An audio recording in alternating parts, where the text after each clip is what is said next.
Welcome to mathclicks.com. Identifying terms, coefficients, and polynomial degree. Well, what is a polynomial? A polynomial, we can look at the word poly meaning many, and nomial meaning numberish, and we have many numbers. And the polynomial degree is determined as follows. A polynomial in one variable looks something like this.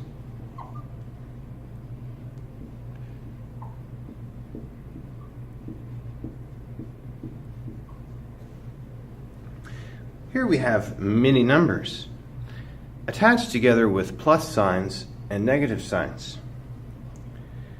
We have the terms 4x cubed, 2x squared, and x and 3.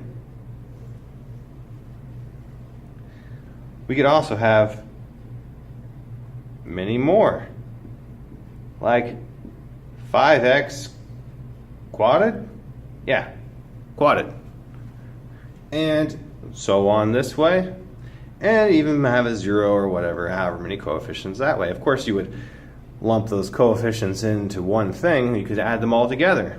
Say this was a 4 and a -7 previously. That way, it got condensed down into this -3. So this is a simplified polynomial. We can't add the x cubed and the x quadded together, so they're separated out by plus signs and negative signs. All these exponents are non-negative integers. Why would it be a non-negative integer? Well, because if it was a negative integer, it would once again be a fraction. So like 5x to the negative quad would really be 5 over x to the 4th. And this could be separated out as 5 times 1 over x to the 4th. And we can see as the x gets larger and larger and larger, this whole term gets smaller and smaller and smaller and smaller. Whereas this guy gets bigger and bigger and bigger and bigger and bigger.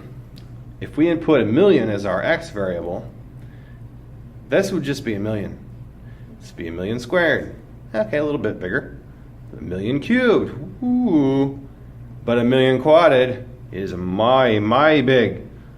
Well, since this determines the overall behavior of the whole polynomial as x tends to infinity, or any other large number, this exponent determines the degree of the entire polynomial. So the polynomial degree is the largest exponent attached to the variable within the polynomial.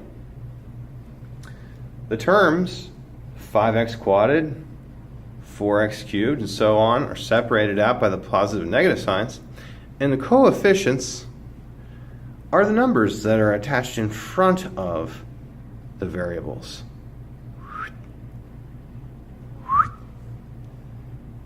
What's the coefficient there? Let's see. 1. Well, what about here? Is there an x here? Yeah, there's an x there. There's an x to the 0 power. And this would be x to the 1 power.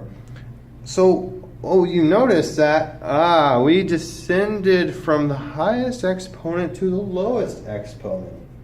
So this polynomial is said to be written in descending order because the exponents decrease from left to right. That's the way we like to keep the order. That way you can see right up front is the most important thing for the end behavior. It's quadded. So this also determines the overall shape of the graph.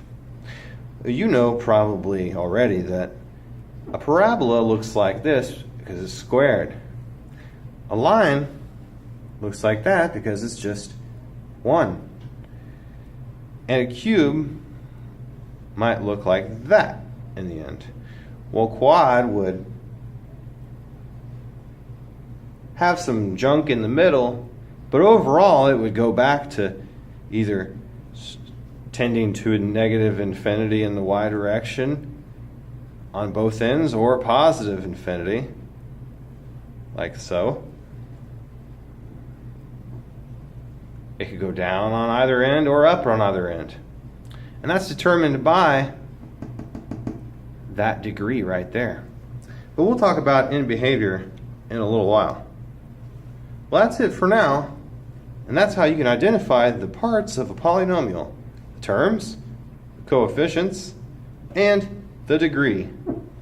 Thanks, and have a great day.